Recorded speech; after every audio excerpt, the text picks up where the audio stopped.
Hello everybody. We have another game with the white pieces on our speedrun against Olna, rated 1018. We have the bishops opening on the board, and black develops knight and pressures our pawn in the center. We're going to develop a minor piece towards the center and protect our pawn. Black develops his other knight towards the center. We now push our pawn, solidify the pawn chain, open up our bishop. Black develops a minor piece towards the center, and our king prepares castling. Now, instead of playing the typical f3, we play f4, creating a little more space for our pieces behind them, and challenging the center immediately with a pawn. So now he has to do something. It's tricky for black, so he doesn't know what to do and just takes to relieve the pressure immediately. This allows us to recapture and develop a piece at the same time while looking at the center. So now we have a nice center and we're ready to develop our knight. So black plays the modest d6, putting a pawn hitting the center and opening up his light square bishop, so that when I play my knight here, he can pin it. Makes a lot of sense.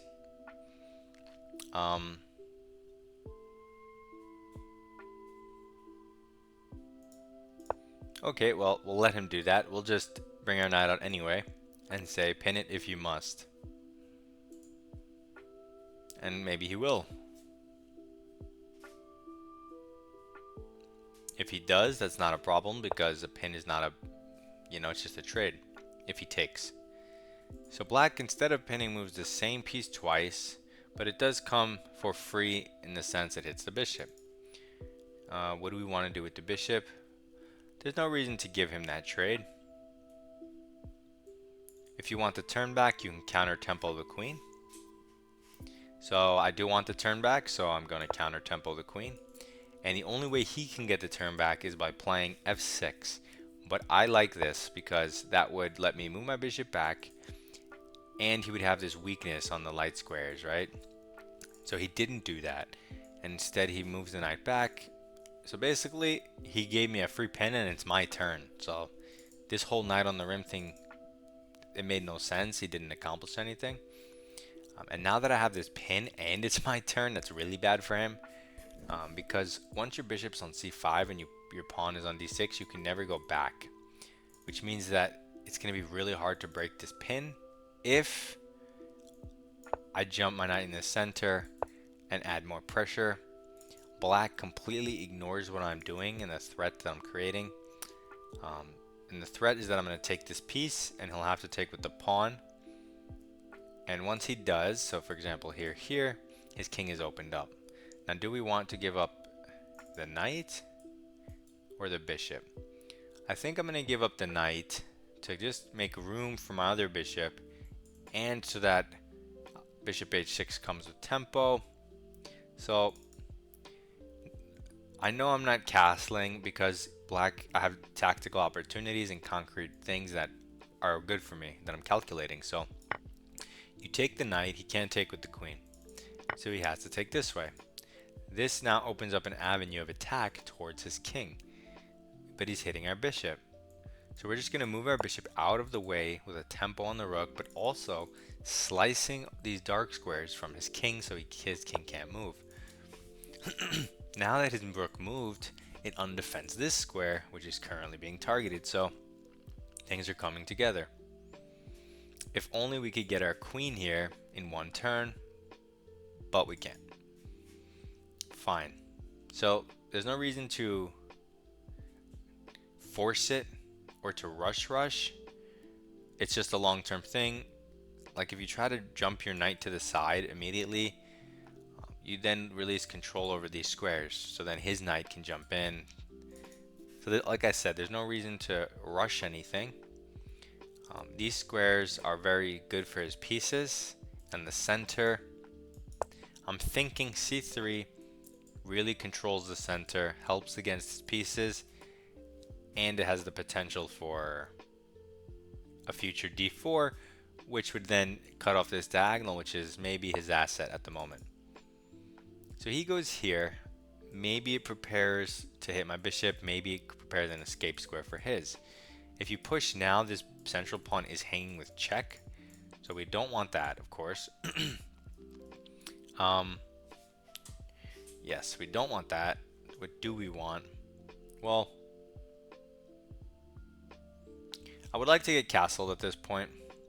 I can't go this way.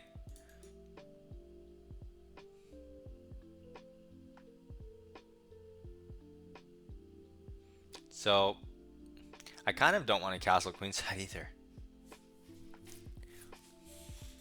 So what should I do with my king?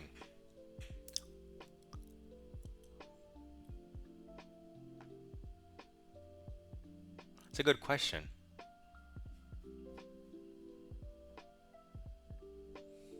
I don't really know. Actually, I don't know what to do with my king.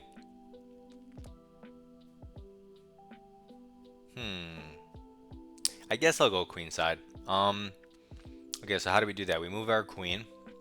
If you go here, and he goes here, check, here, then your queen is hit. Little sus. Little sus.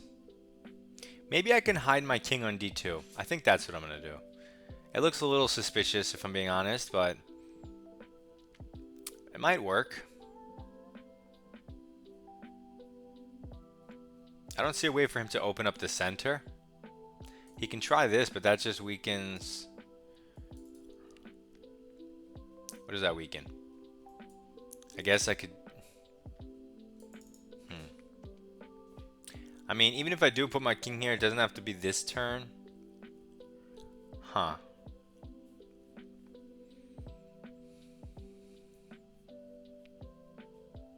It's tricky. I mean, I have lots of options. I just don't know which way I want to go.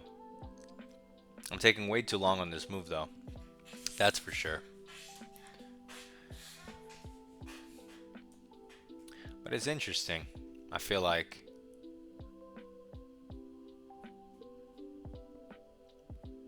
This... Okay, let's just develop our queen. When in doubt, develop. We'll just say, hey, maybe we'll go that way. We're not going to let you know. So he does attack our bishop. Maybe he wants to go here. Maybe start a pawn storm if we do castle that way. So we have to move our bishop. I mean, I don't really want to go this way, so I'm going to go forward. It happens to hit the knight, which is a tempo move, so he should defend it. Okay, so he goes this way, but now he can never block this diagonal. I thought that was important, but so it's just a developing move that protects the knight. I can copy him and, you know, try to kick his stuff back, but now that this is protected where it wasn't before, I can now push in the center and he cannot take. So now's a great time to do this and shut down his bishop. Way better than b4. So this happened to work out really nicely that this defends this. And I still need to, now that this is blocked, I can castle short, king h1. That's what I wanted to happen. I didn't want to go queenside. I didn't want to go king d2, but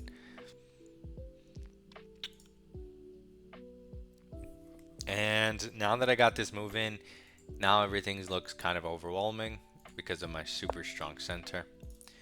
So he moves his knight, which attacks my bishop, but undefend, like it opens up his bishop for free. So that's a free piece. His rook's hanging, his other bishop's hanging, and he crumbles under the pressure. So we could take his dark square bishop, and then he'll take our light square. So let's do that, or we could take the pawn.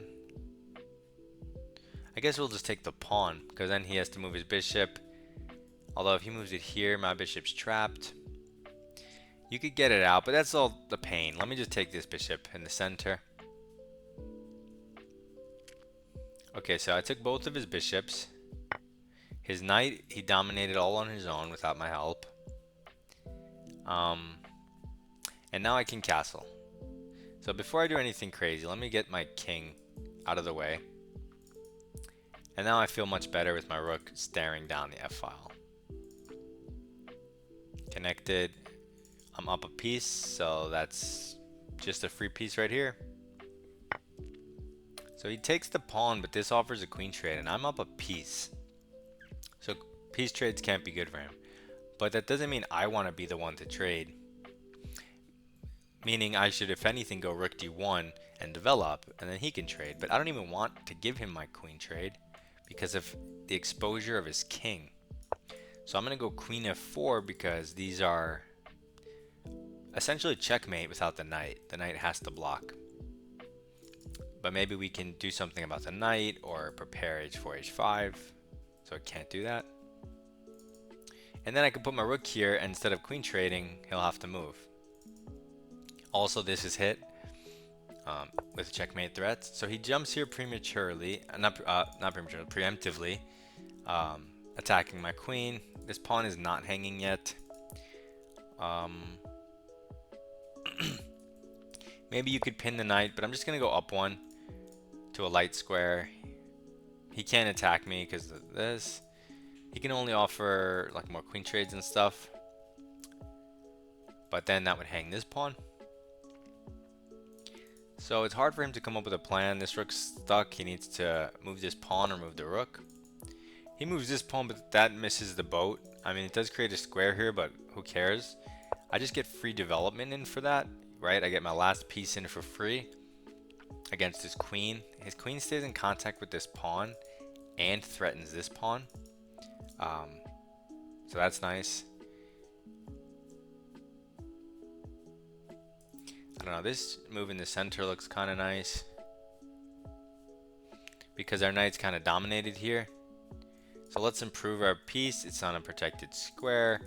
It's looking at these two squares, which are really nice. And I know this pawn's hanging. I couldn't care less about that pawn. There's a 0% chance that I'm going to spend my 10 points of material or 3 points of material to defend this pawn. Don't care. Especially if I'm going to take potential pawns here, potential checkmates.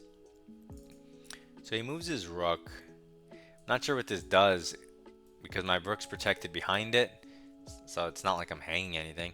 Now this pawn's hanging also. Knight c6 is a fork.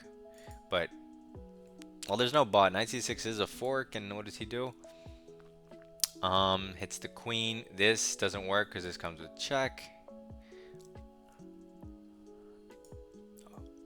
Okay, let's just go for it. He would have to go for some type of force and queen trade, but there are none. So he basically loses more material. This is nice that it comes with check. And the bishop, I mean, it's not really doing anything other than constantly threatening queen checkmates. So that's something. Obviously, in an endgame, if all the pieces were traded, an extra bishop would be super useful and easy to use. So he takes our rook, but now we take the queen with check, intermezzo. And although he can take... Oh. What? I was going to say he's going to take our knight and threaten our queen, but then I was going to give a queen check and take the rook. So he just resigns because at the end of the day, this checkmate.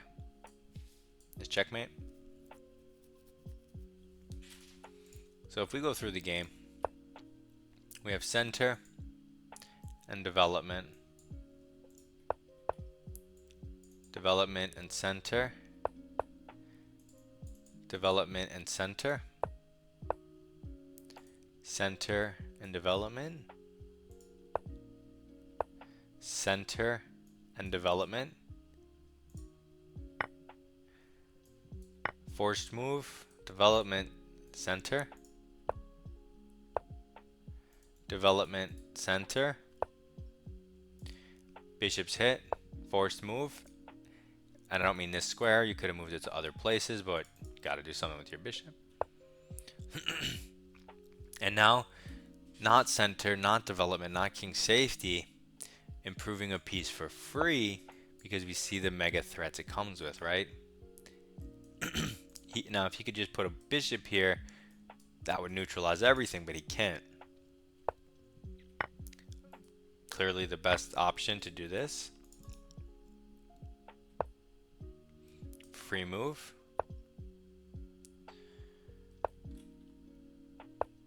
This just controls the center because you don't want his pieces to have access to this square, especially if you want to move your knight. You don't want his knight to be jumping in. We just take a second to control, and even maybe more importantly, one day play d4, which would just destroy both of his minor pieces, make them useless. So I'm just curious with the engine, like, so that's funny.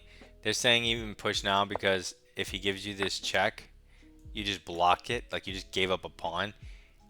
You gave up your central pawn, and then when he moves his bishop somewhere, you just play that position and you're plus 1.8 even.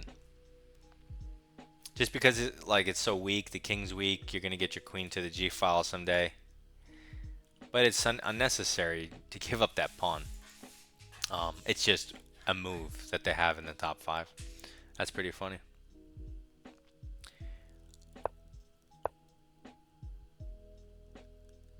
Wait.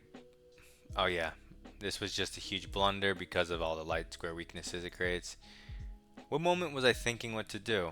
Oh yeah, no, that was back here. That was back here. So queen e2. They like queen e2 the best.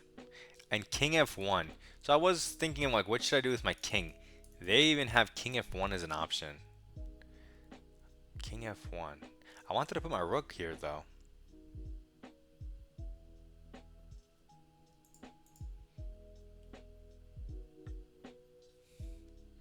And queen e2, doesn't that ask for, like, f5 ideas?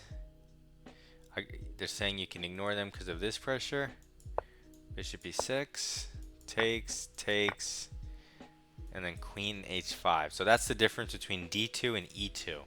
They want e2 because you'll have access to the h5 square. Oops, but even then, I don't, like, you're not in there. But this is still strong because his pieces are dumb. It's tricky. But it's hard to defend. It's hard to keep up with the pressure and know what to do for black. So anyway, we just we play this, and then this is really strong because once he defends, we have this move, and once you can get in d4, you should be feeling awesome. So that's the whole thing. He has to try to not let me play this at all costs, otherwise I basically just win the game. I got it in, so I won the game. Alright, so a little bit of bishop's opening action, some sharp stuff, blunderable territory, we like that. Submit your rapid games, good luck in your chess, goodbye.